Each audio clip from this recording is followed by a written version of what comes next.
nome do Pai, do Filho e do Espírito Santo. Amém. Inspirai, Senhor, as nossas ações, que tudo o que fizermos para vós comece e para vós termine, por Cristo, Senhor nosso. Amém. Santa Maria, Mãe de Deus, rogai por nós. Olá, mais uma vez vamos nos deter um tempinho aqui sobre alguns assuntos que interessam a muitos cristãos. Começar a falar hoje de um concílio que aconteceu de 1962 a 1966, que foi o Concílio Ecumênico Vaticano II. Eu acho que vocês já devem ter ouvido, pelo menos, falar alguns, e outros também que já leram ele, né? Concílio que a partir de então, de 1966, né? Dezembro de 1966, ele foi assinado pelo Papa Pio VI. E até hoje, as bases de quase todos, se não todos os documentos da Igreja, CNBB assinado pelo Papa, ele tem base no Concílio Vaticano II. Aí muitos de vocês que estão aí do outro lado podem se perguntar, mas como pode você falar de um concílio de 1966? Talvez você não era nem nascido ainda. E é claro que eu não era, nessa época eu não tinha nascido ainda. 1966. Mas porque eu costumo ler os documentos da igreja. Essa é a base. Quando nós costumamos a ler os documentos, você já tem uma boa base. Mas nos vídeos anteriores que eu gravei para vocês, falando de alguns documentos, e eu tinha esquecido de um que é de sumamente importante, e alguém me lembrou ontem, né? Fez um comentário, né? Eu tinha esquecido ele, e realmente eu tinha esquecido, que é esse aqui, ó. Catecismo da Igreja Católica. Ele é bem volumosozinho. Essa é a forma pequena que tem um outro maior, né? São até melhor para as nossas leituras. Mas é uma boa base para uma formação, é a base para uma boa catequese, enfim. Mas também não é só o Catecismo da Igreja Católica que é importante. Por quê? Porque vários são os documentos que, dentro desses próprios documentos, eles estão ligados uns com os outros. Como eu falei anteriormente, o Concílio Vaticano II ele foi fechado em 1966 e ele é a base para tudo que nós vivemos hoje. Para nós vermos que aquilo que a gente vivencia em nossas comunidades e paróquias, elas têm uma base em documentos. É porque nós não costumamos, nós leigos, né, não costumamos ter essa vivência de pegar os documentos e ler. Eu não sei se vocês já ouviram falar de outro documento, ele é bem novinho. Ele foi escrito pelo Papa Francisco, após o Sínodo da Amazônia, que aconteceu do dia 6 ao dia 27 de outubro do ano passado. E este documento que eu vou apresentar para vocês, ele foi feito pós o Sínodo da Amazônia, que é esse aqui, ó. Querida Amazônia, escrito pelo Papa Francisco. Então, quem não adquiriu ele, é melhor que nós procuremos adquirir, né? E comprar, para vocês lerem. Tem bastante coisa interessante e diz respeito a nós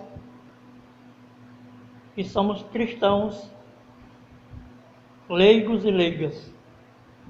Ele foi publicado no dia 2 de fevereiro,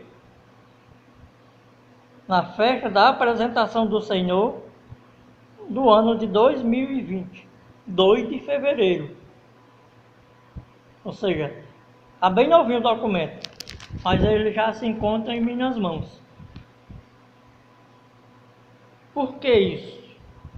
Porque não só eu, como vários leigos, nós deveríamos nos interessar bastante pela leitura do documento, que é o que rege as nossas vidas de oração, a nossa vivência. É isso que nós temos que procurar a fazer. Eu vou falar de um outro documento que nos vídeos anteriores eu tinha falado, que é o Código de Direito Canônico, que é um documento base para a diocese, para os párocos, para nós leigos também. E aí eu vou abrir ele aqui.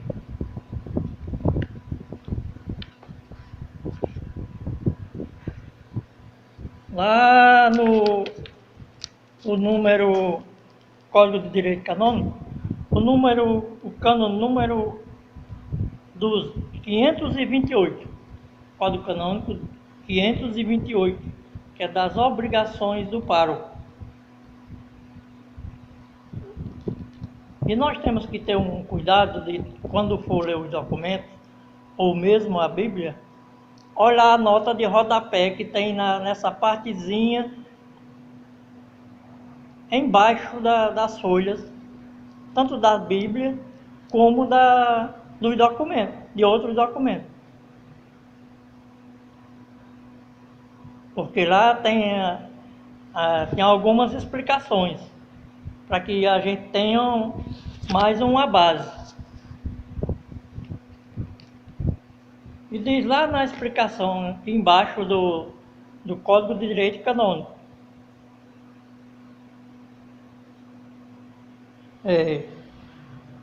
principais obrigações do pároco, de acordo com a tríplice esquema adotado pelo Vaticano II, Concílio Vaticano II.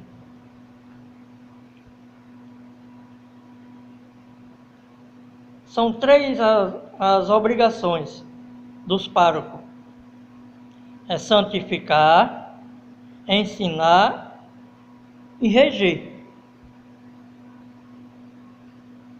de acordo com o Código de Direito Canônico. É bem explícito isso aqui, essas obrigações para com o pároco, que o pároco tem esse dever. E ainda diz mais embaixo: é claro que essas disposições têm um caráter mais diretivo do que de obrigação jurídica. Ou seja, ele tem essas obrigações, mas ele também, se ele quiser, ele pode não fazer isso. Mas está aqui no Código de Direito Canônico. Código do número, Código Canônico 528. O Código de Direito Canônico, ele é a base, se você quer saber sobre matrimônio, sobre batismo de criança, os direitos de escolher os padrinhos. Está tudo aqui no Código de Direito Canônico. Aqui, ó. É esse rapazinho aqui que nós deveríamos ter ele em mãos. Mas, como eu falei anteriormente, nem todos têm acesso a esse documento.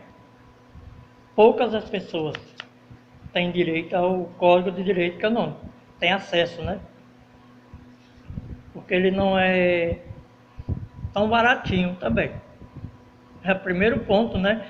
Que muitas pessoas acham os documentos caros. Aí vão não compram. Mas isso seria bom que nós adquiríssemos. Lá mais na frente, no Código de Direito Canônico 905, o número 1, diz o seguinte: não é lícito ao sacerdote celebrar mais de uma vez ao dia, exceto nos casos em que, de acordo com o direito, é lícito celebrar ou concelebrar a Eucaristia mais vezes no mesmo dia. Ou seja, não é lícito. Mas mais embaixo aqui no número 2, vai explicar melhor ainda. Diz o seguinte, o número 2.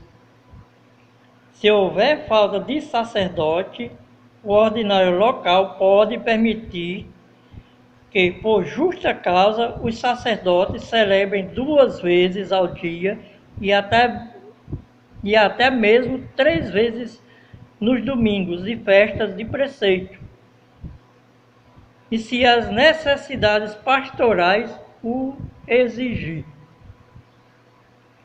Ou seja, de acordo com o Código de Direito Canônico, por falta de sacerdote, por exemplo, quando tem só um numa paróquia, é lícito, pelo menos aos domingos,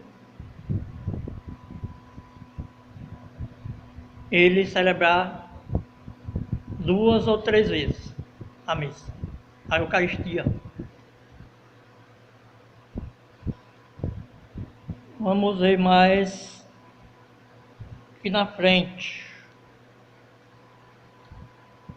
Falar agora sobre algumas dedicações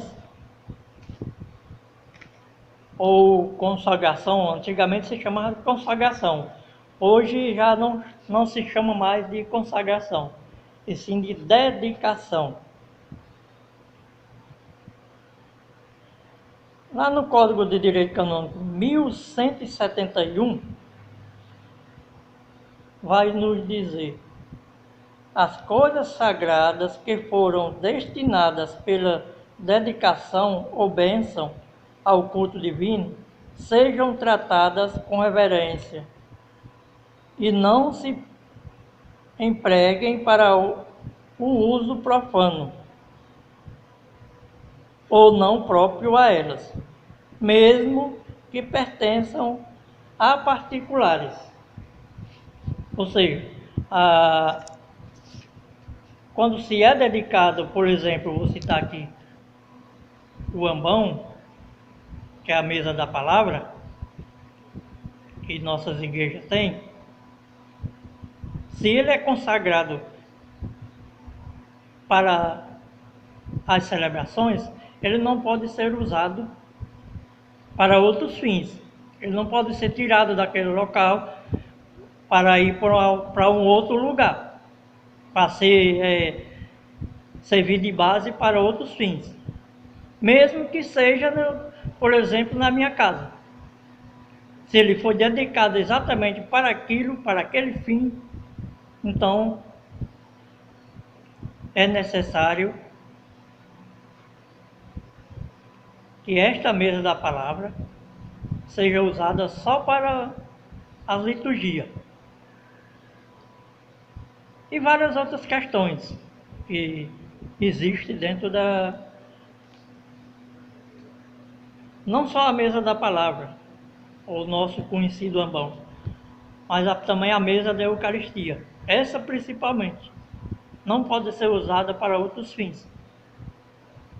Ela não pode ser tirada do local para outros fins. Por hoje eram essas poucas informações que eu tinha para passar para algum de vocês. Bom dia e Deus abençoe a cada um de vocês.